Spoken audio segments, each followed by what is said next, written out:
দেখুন, আপনারা যে অডিও ক্লিপের কথা বলছেন, সেই অডিওটা ওখানে যারা ছিলেন তাদের মধ্যে একজন রেকর্ড করেছিলেন বলে দাবি করা হয়েছে, এবং সেটা পরে সেই মোবাইল ফোন থেকে কম্পিউটারে ট্রান্সফার করা হয়।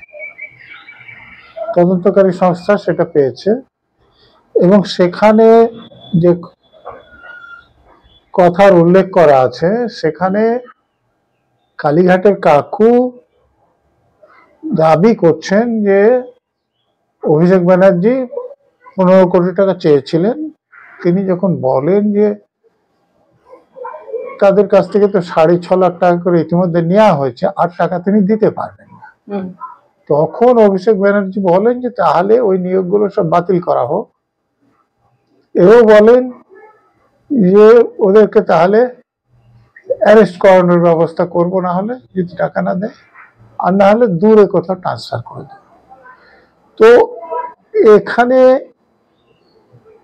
আপনার কালীঘাটের কাকুর সঙ্গে জানাশোনা আছে, কথাবার্তা হয়, এরকম কজন অভিষেক ব্যানার্জি আছে যিনি 15 কোটি টাকা চাইতে পারেন, না দিলে ওই নিয়োগটা বাতিল করতে পারেন, না দিলে তাদেরকে অ্যারেস্ট করতে পারেন, অথবা তাদেরকে ট্রান্সফার করে দিতে পারেন? কজন আছে? তো এটা স্বাভাবিকভাবে যে কথোপকথনের বর্ণনা দেওয়া হয়েছে সেখান থেকে পরিষ্কার যে কোন অভিষেক ব্যানার্জি এটা করতে পারে। নেতাজি ইন্ডোর স্টেডিয়ামে সভামঞ্চ থেকে এই নিয়ে মুখ খুলেছেন ডায়মন্ড হারবারের তৃণমূল সাংসদ অভিষেক বন্দ্যোপাধ্যায়। তিনি বলছেন, 2020 সালে বলেছিলাম আমার প্রত্যক্ষ বা পরোক্ষ মদতে কোনো ভুল হয়েছে বা কোনো দুর্নীতি হয়েছে। কেউ 10 পয়সা তুলেছে, চার্জশিট লাগবে না, সমন দিয়ে ডাকতে হবে না, ফাঁসির মঞ্চ করুন, মৃত্যুবরণ করব। আজও একই কথা বলবো, প্রমাণ থাকলে প্রমাণ দেবেন। তিনি একথাও বলেছেন যে নবজোয়ারের সময় সিবিআই ডেকেছিল, কি হলো, আমি অন্য ধাতুতে তৈরি। আপনি যত প্রহার করবেন, আঘাত করবেন, আপনাদের কাছে বশ্যতা স্বীকার করার পাত্র অভিষেক বন্দ্যোপাধ্যায় নয়। মানুষের কাছেই আমি একমাত্র মাথা নত করব। কি বলবেন? দেখুন, এর আগে যখন তদন্তকারী সংস্থা তাকে ডেকেছেন, তারপরে তার বিরুদ্ধে কোন রকম ব্যবস্থা নেননি। অতএব তিনি বড় বড় কথা বলতেই পারেন। এর আগে কেন্দ্রীয় তদন্তকারী সংস্থা কাগজে যে তাদের ব্যাপারে বিবৃতি বেরিয়েছিল যে লিপস অ্যান্ড বাউন্স অনেক বেআইনি ট্রানজাকশনের সঙ্গে যুক্ত। তো কোম্পানি যদি বেআইনি ট্রানজাকশনে যুক্ত থাকে, তাহলে সে বেআইনি কাজের অপরাধের জন্য সাজা কাদের হবে? যারা ডাইরেক্টর ছিলেন। কারা ডাইরেক্টর ছিলেন? অভিষেক ব্যানার্জি নিজে, তার স্ত্রী, তার মা, তার বাবা, আর এই কালীঘাটের কাকু। কিন্তু তাদের বিরুদ্ধে সেরকম কোনো প্রমাণ তদন্তকারী সংস্থা তাদের চার্জশিটে দাখিল করেছেন বলে আমাদের জানা নেই। স্বাভাবিকভাবে অভিষেক ব্যানার্জি যেরকম খুশি সেরকম বলতে পারবেন। যদি সেই প্রমাণগুলো জোগাড় করে, যেরকম তারা কাগজে বিবৃতি দিয়েছিলেন, যদি এমন হয় যে কোনো প্রমাণ নাই, তাহলে কাগজে এরকম বিবৃতি কেন তারা দিলেন? আর যদি দিলেন, তাহলে সে প্রমাণগুলো তারা কেন তুলে ধরছেন না, চার্জশিটে লিখছেন না, কোর্টের কাছে পেশ করছেন না? বিরাট বড় চক্র, বিরাট বড় চিন্তা ভাবনা। সে ব্যাপারে তো কোনো সন্দেহ নেই যে বলছেন যে একবার 15 কোটি টাকা দাবি করেছেন, তার আগে টাকা নিয়েছেন। যদি যেগুলো চার্জশিটে বলা হয়েছে সেগুলোকে সত্য হিসেবে ধরা যায়, এবং তারপরে আরো 100 কোটি টাকা তুলে কুড়ি করে তাদেরকে দেয়া হবে সেটা বলছেন, তার মানে বহু কোটি টাকার যে এটা ষড়যন্ত্র, সে ব্যাপারে কোনো সন্দেহ নাই। আপনারা ভুলে জানেন নিশ্চয়ই যে দেখুন, পার্থ চ্যাটার্জি এবং তার বান্ধবীকে যখন অ্যারেস্ট করা হয়, তখন সে বান্ধবীর বাড়ি থেকে টাকার যে বান্ডেল বান্ডেল এবং কত কোটি টাকা পাওয়া গিয়েছিল সেটা আপনারা খেয়াল করার চেষ্টা করুন। তো অনেক কোটি টাকা, সে টাকা গোনার জন্য মেশিন আনতে হয়েছিল। হ্যাঁ, তো অনেক কোটি টাকা না হলে তো এটা তো পার্থর বান্ধবীর বাড়িতে ছিল। তো এইরকম টাকা তো কথাবার্তা থেকে যেটা বোঝা যাচ্ছে অন্যদের কাছেও গিয়েছিল। তো তার মানে অনেক বেশি টাকা তোলা হয়েছিল, এই ব্যাপারে কোনো সন্দেহ নেই। অভিষেক বন্দ্যোপাধ্যায় যে উক্তি করেছেন সিবিআই এর পক্ষ থেকে, সিবিআই এর বিরুদ্ধে, তিনি বলছেন যে সিবিআই অনেকটা এই ধরনের কথা বলছে যে সেটা ভেগ, কথাবার্তাগুলো ভেগ। তিনি বলছেন সিবিআই ভয় পেয়েছে, আমার নাম নিয়েছে কিন্তু ঠিকানা পরিচয় কিছু দেয়নি। বিজেপি নেতারা যেমন ভাব পাচ্ছে কথা বলেন, সিবিআইও সেরকম ভাব বাচ্চা কথা বলছে। আমার ভালো লেগেছে, খবরে যা বেরোয় 100তে 100টাই মিথ্যে। 12 লক্ষ মানুষকে বাড়ি দিয়েছে আমাদের সরকার। একটা খবর দেখেছেন, একদিনের জন্য সিবিআই দপ্তরে গিয়েছি, 10 ঘন্টা জেরা করেছে, তারপরের দিন আবার বাঁকুড়ায় গিয়ে জনজোয়ার শুরু করেছি। আপনি কি ভাবছেন ধমকে চমকে দমিয়ে রাখবেন? স্যার, তাহলে প্রশ্নটা এরকম উঠে যাচ্ছে যে সিবিআই মিডিয়া কেউ বুঝতে পারছিল না যে অভিষেক ব্যানার্জিকে, উনি নিজেই আজকে একরকম ভাবে নিজের পরিচয়টা দিয়ে দিলেন যে আমিই সে, তাই নয় কি? দেখুন, আপনারা বুঝতে পারছেন না বলছেন, এটা কেন বলছেন আমি জানি না। তা আপনি বলুন না যে আর কোন অভিষেক ব্যানার্জি আছেন যিনি এই চাকরিগুলো সব বন্ধ করে দিতে বলতে পারেন, তাদেরকে অ্যারেস্ট করার ব্যবস্থা করতে বলতে পারেন, এবং এদেরকে না হলে দূরে কথা বদলি করে দেওয়ার কথা বলতে পারেন। আর কজন অভিষেক ব্যানার্জি এরকম আছে? যদি না থাকে তাহলে আপনাদের বুঝতে কেন অসুবিধা হচ্ছে সেটা আমি বুঝতে পারছি না। আর সিবিআই এর কথা বলছেন, এখন সিবিআই এর লোকেরা যেভাবে চার্জশিটটা দিয়েছে, দেখুন চার্জশিটে আসামিদের নাম থাকে, সাক্ষীদের নাম থাকে, প্রসঙ্গক্রমে যেগুলো কথা আসে সেগুলো থাকে। তো তারা তো অভিষেক ব্যানার্জিকে আসামি করে চার্জশিট দিয়েছে এরকম আমি শুনিনি।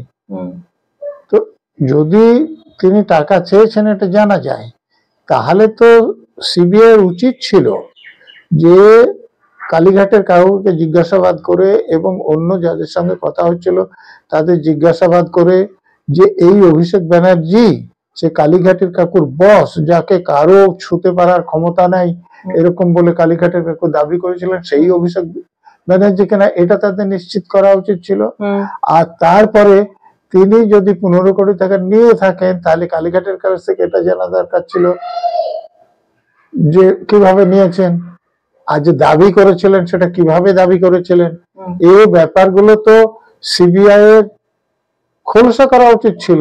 যে তিনি বলছেন যে আর 15 কোটি চাইছেন, তার মানে তো আগে টাকা উনি নিয়েছেন, হঠাৎ করে টাকা চাইছেন না, কিংবা পরবর্তীকালে তারা 100 কোটি তুলে আবার 20 কোটি টাকা করে দিতে চাইছেন। তো এগুলো নিয়ে তো বিস্তারিত তদন্তের দরকার ছিল বলে আমার মনে হয়।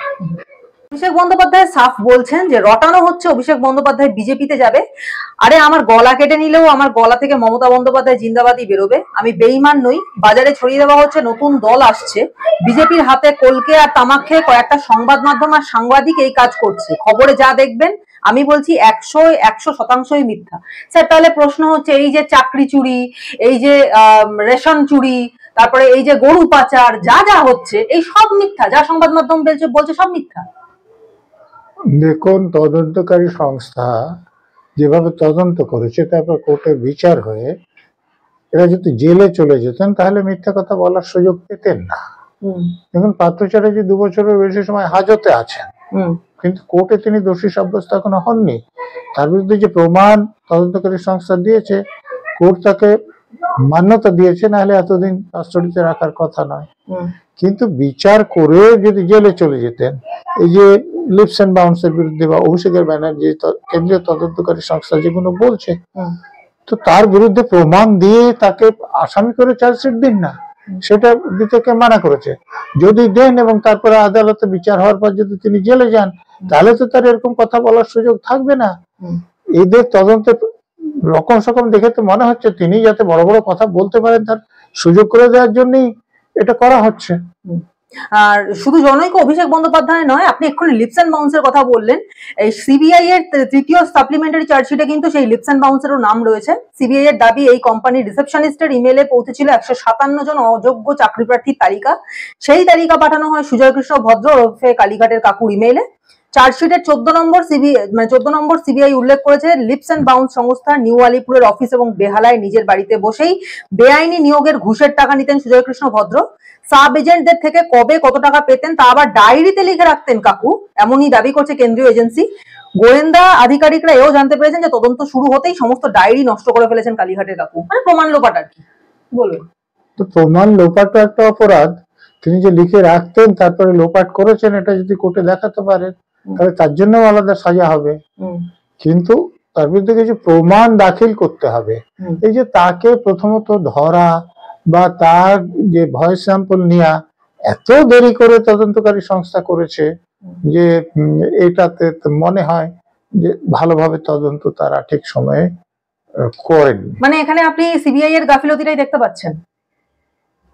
আমি তো শুধু সিবিআই কেন, যে সব তদন্তকারী সংস্থা তদন্ত করেছেন, দেখুন হাইকোর্টের এই ব্যাপারটা নিয়ে প্রশ্ন উঠেছিল যে তারা বলছেন যে লিপস অ্যান্ড বাউন্স বেআইনি ট্রানজাকশন করেছেন, তাহলে লিপস অ্যান্ড বাউন্সের যারা ডাইরেক্টর আছে তারা ট্রানজাকশন গুলোর জন্য দায়ী হবেন। তাহলে তারা সেই যে ট্রানজাকশন করেছেন এবং সেটা বেআইনি, সেই প্রমাণটা দিয়ে তাদের বিরুদ্ধে চার্জশিট কেন দিচ্ছে না তদন্তকারী সংস্থা? কিন্তু কেন্দ্রীয় এজেন্সির বক্তব্য যে ইমেল আইডি ডিলিট করাতে অনেক গুরুত্বপূর্ণ তথ্য মানে উদ্ধার করা আর সম্ভব হয়নি। চার্জশিটে সিবিআই দাবি করেছে 2014 সালে নিজের এজেন্ট মারফত প্রাথমিকের 157 জন অযোগ্য প্রার্থীর তালিকা কাকুর কাছে ইমেল করিয়েছিলেন অরুণ হাজরা ওরফে চিনুদা।